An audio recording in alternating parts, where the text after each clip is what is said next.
Okay, so we're doing a deep dive on Rachel Reeves today. Mm-hmm. And wow, there's a lot to cover. Right. First female chancellor of the Exchequer in 800 years, like that's huge. It's a big deal. Yeah, it's a really big deal for UK politics. Yeah. I've got all these articles and notes he sent over, and honestly, I don't even know where to start. Well, I think maybe starting with her background would be good. Okay. Just to kind of get a foundation for understanding her journey. Yeah, that makes sense. What really stands out to you about her early life? Honestly, the chess thing. The chess championship. Yeah. As a kid. I mean, how many future chancellors are out there winning chess championships at like 14? It just makes you wonder about her thought process, you know? Like, does that kind of strategic thinking from chess actually translate to leading a country's finances? That's a really interesting thought. But you're right to highlight that. It speaks to a certain mindset. And it's not just the chess. Her upbringing plays a role too, right? Both her parents were teachers. Yeah, you've got that in the notes. And her own academic achievements are impressive. 4 A-levels. Wow. Degrees from Oxford and the London School of Economics. This is someone who clearly enjoys a challenge. Definitely. But here's where it gets really interesting to me.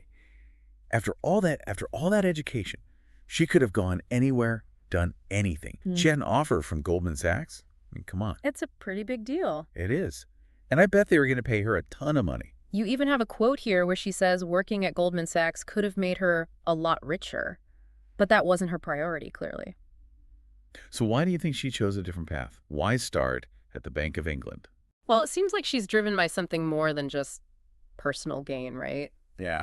Moving to Leeds to work at HBOS, that also suggests she's drawn to the heart of the financial world, but with a different purpose in mind. It makes you think about what really motivates her to be in politics. Yeah.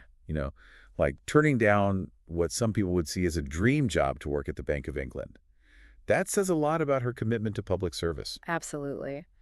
And it makes her decision to join the Labour Party at 16 feel like a natural next step. Okay, so we've got this picture of someone who's obviously brilliant, really ambitious, and wants to make a difference. Definitely. Let's talk about how she actually climbed that political ladder to get to the top spot in UK politics. Let's do it. So she's got this like crazy impressive background, but I'm guessing a seat in Parliament, let alone becoming Chancellor, that doesn't just happen overnight.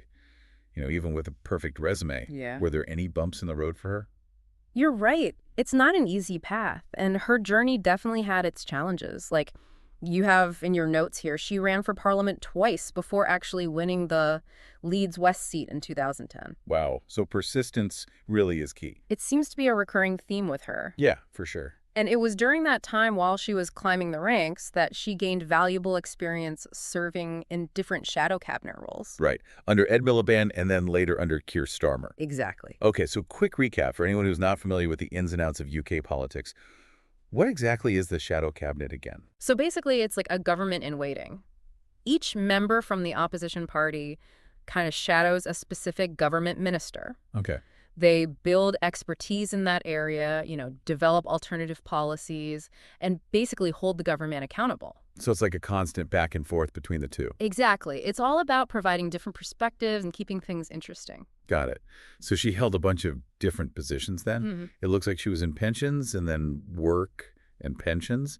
It seems like she was getting a handle on the whole system. Exactly. She was gaining a really broad understanding of how things work. And then, of course, there's her time as Shadow Chancellor under Keir Starmer. And that's when she really started making headlines. Yes, Yeah. That's when her economic ideas really took center stage. Yeah. Okay, so this is where it gets really interesting for me because there are these two terms that she uses a lot.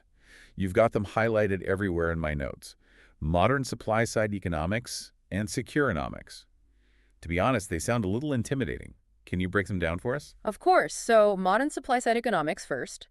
Basically, Reeves uses that term to differentiate her approach from traditional supply-side thinking. Which is all about tax cuts and deregulation, right? The idea that if you give businesses more money, they'll invest it back into the economy, create jobs, that kind of thing. Exactly. But Reeves argues that in practice, that approach has often led to greater inequality. So the benefits trickle up rather than down. Exactly. It tends to benefit the wealthy more than the average person. So what's her solution? So instead of just relying on these trickle-down effects, Reeves advocates for what she calls modern supply-side economics.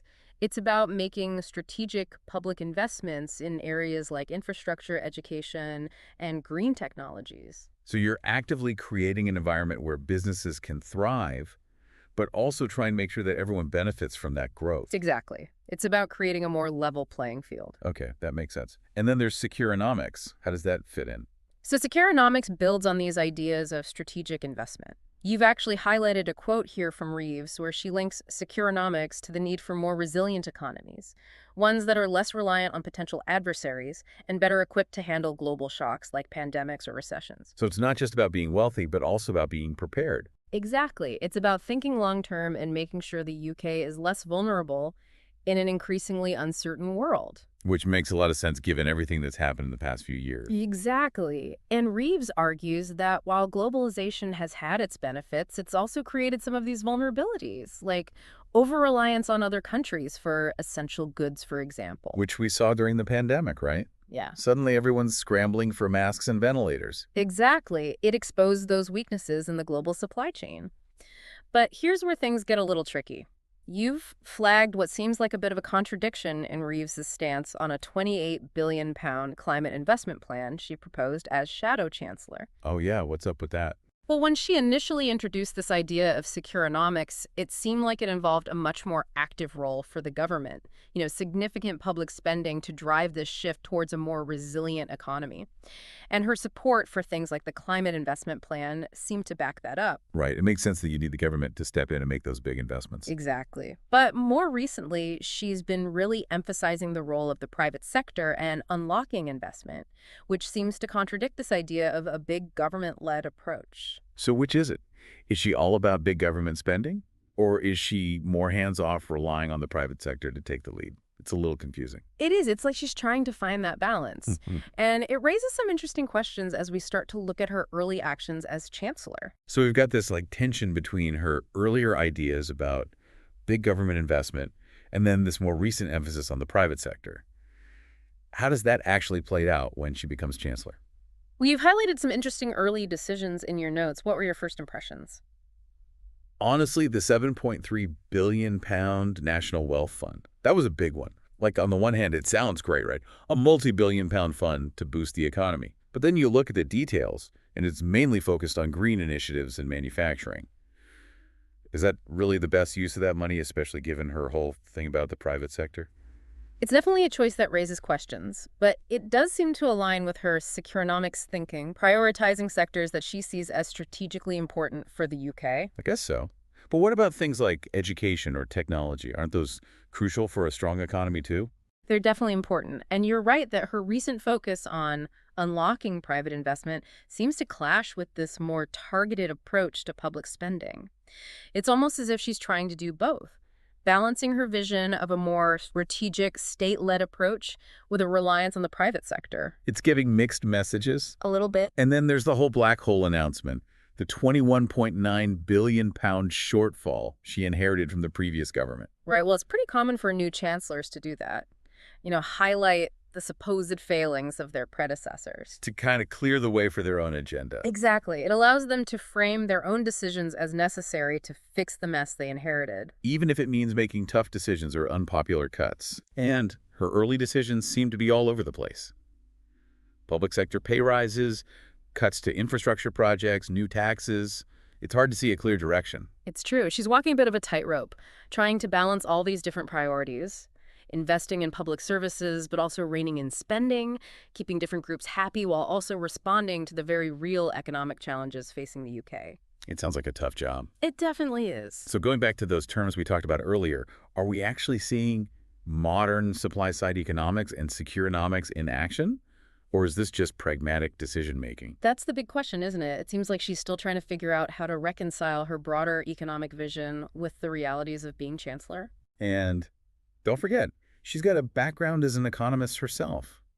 You've got a note here about her writing for publications like The New Statesman, and even authoring a book called The Women Who Made Modern Economics. Right. Her writing definitely gives us some clues. It suggests a deep understanding of economic theory and a real interest in those who challenged conventional thinking.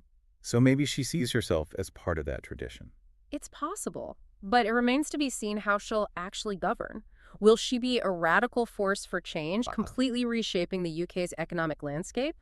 Or will she take a more pragmatic approach, focusing on stability and incremental progress? That is the big question. And I guess only time will tell. Exactly. Her chancellorship is really just beginning. It'll be fascinating to see how it all unfolds. It will. And for you listening, we'd love to hear your thoughts. What stood out to you about Rachel Reeves? What do you think her legacy will be? Let us know, because this is just the beginning of the conversation. And we'll be back soon with another deep dive on a completely new topic. See you then.